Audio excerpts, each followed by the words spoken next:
Ang pag-atake ng US sa Iran ay may ilang mga dahilan, kabilang ang nuclear program. Ang US ay nag-atake sa Iran dahil sa pag-aalala na ang bansa ay bumubuo ng mga sandatang nuklear, na itinuturing na isang banta sa seguridad ng rehiyon at ng mundo. Terrorism. Ang US ay nag-atake sa Iran dahil sa pag-aalala na ang bansa ay sumusuporta sa mga grupo ng terorista sa rehiyon, tulad ng Hezbollah at Hamas.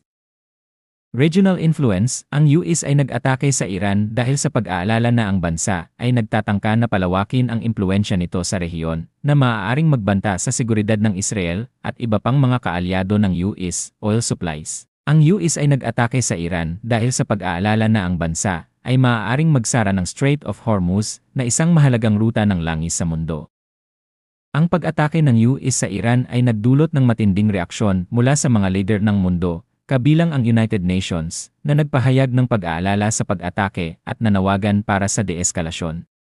Ang pag-atake ng US sa Iran ay may mga epekto sa iba't ibang larangan, kabilang ang ekonomiya. Ang pag-atake ay nagdulot ng pagtaas ng presyo ng langis sa mundo na nakakaapekto sa mga ekonomiya ng mga bansa na umaasa sa pag-import ng langis.